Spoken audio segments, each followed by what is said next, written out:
Bonjour, bienvenue. Breaking news. Donc, l'État français a été condamné hier par le tribunal administratif de Versailles.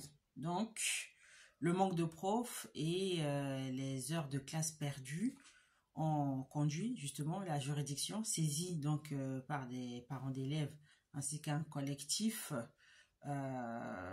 qui défend justement le remplacement des profs. Donc, et la juridiction a rendu sa décision hier. Donc, l'État est condamné à verser 150 € aux parents d'élèves concernés par le manque de profs et donc par les heures de cours qui ne sont pas assurées. Et donc, dans sa décision, la juridiction a indiqué, je cite, que le tribunal a reconnu la responsabilité de l'État dans 8 affaires.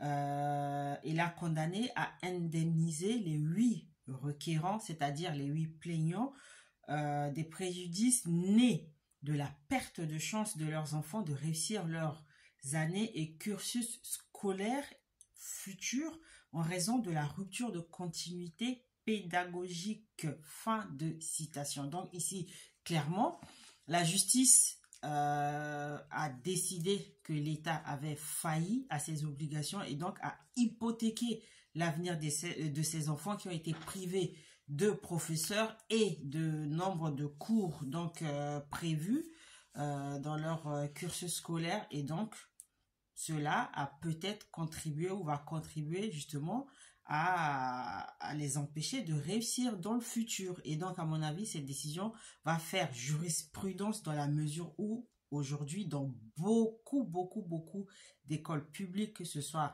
en maternelle, en école élémentaire, au collège, au lycée, des profs sont absents et ne sont pas remplacés du tout.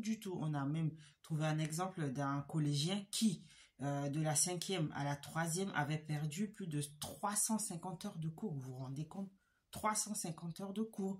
Il y a eu une année où il n'y avait pas de prof du tout. Soit de musique, soit d'art plastique, soit d'histoire géo, soit de SVT, soit d'anglais, etc. Donc, c'est vraiment une vraie rupture de continuité pédagogique et cela fait écho à ce qu'on pourrait trouver, par exemple, dans le service public en termes de rupture d'égalité.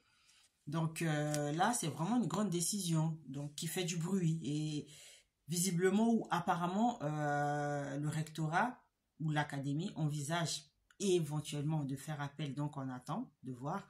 Mais à mon avis, cette décision ne va pas s'arrêter là parce qu'il y a encore d'autres plaintes qui sont en cours. Donc les choses commencent à bouger et ça rejoint aussi ce que la ministre éphémère de l'éducation nationale avait dit à l'époque et puis qui avait soulevé un tollé quand elle disait qu'elle avait fait scolariser ses enfants dans le privé justement parce qu'il y avait un paquet d'heures de cours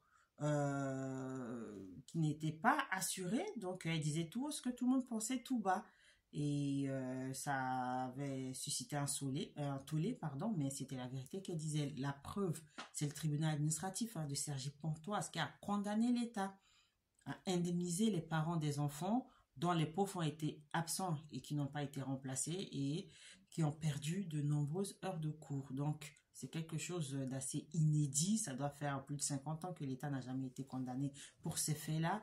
Et à mon avis, ce qui a aussi motivé cette décision, c'était le silence gardé par l'académie qui a été contactée par les parents d'élèves, mais qui n'avait pas jugé bon de réagir. Donc, on avance, mais ça n'augure rien de bon. Bon, bah, c'était juste la petite information de l'instant. Actualité oblige, hein, donc je vous donne rendez-vous très vite. Bye bye.